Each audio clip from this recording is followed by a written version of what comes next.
മൂവാറ്റുപുഴ കാവുംപടി റോഡിൽ ഓട്ടോറിക്ഷയും ലോറിയും കൂട്ടിയിടിച്ച് ഓട്ടോ ഡ്രൈവർക്ക് ഗുരുതര പരിക്ക്. രണ്ടാർ സ്വദേശി ഹരിദാസിനാണ് പരിക്കേറ്റത്. അപകടത്തിൽ ഓട്ടോറിക്ഷ പൂർണ്ണമായും തകർന്നു. മൂവാറ്റുപുഴ കാവുംപടി റോഡിൽ ഇന്ന് രാവിലെ 5 മണിയോടെയാണ് ഓട്ടോറിക്ഷയും ലോറിയും കൂട്ടിയിടിച്ച് അപകടമുണ്ടായത്. അപകടത്തിൽ ഓട്ടോ ഡ്രൈവർക്ക് ഗുരുതരമായി പരിക്കേറ്റു. രണ്ടാർ സ്വദേശി ഹരിദാസനാണ് പരിക്കേറ്റത്. പോസ്റ്റ് ഓഫീസ് ജംഗ്ഷനിലേക്ക് പോകുകയായിരുന്ന ലോറിയും എതിർദിശയിൽ നിന്ന് വന്ന ഓട്ടോറിക്ഷയുമാണ് പോലീസ് സ്റ്റേഷന് സമീപം കൂട്ടിയിടിച്ചത്. ഇടിയുടെ ആഘാതത്തിൽ ഹരിദാസ് റോഡിലേക്ക് തെറിച്ചു വീണു. മുഖത്തിന് ഗുരുതരമായി പരിക്കേറ്റ ഹരിദാസിനെ കോലഞ്ചേരി മെഡിക്കൽ മിഷൻ ആശുപത്രിയിൽ പ്രവേശിപ്പിച്ചിരിക്കുകയാണ്. അപകടത്തിൽ പരിക്കേറ്റ ലോറി ഡ്രൈവറും ചികിത്സ തേടിയിട്ടുണ്ട്. അപകടത്തിൽ ഓട്ടോറിക്ഷ പൂർണ്ണമായും തകർന്നു.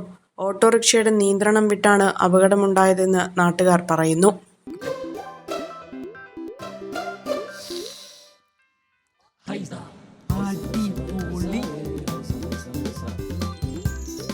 ഹൈസ കറി പൗഡർ ഉണ്ടെങ്കിൽ ഏത് പെണ്ണിനും നല്ല കൈപുണ്യമുള്ള വീട്ടമ്മയാകാം.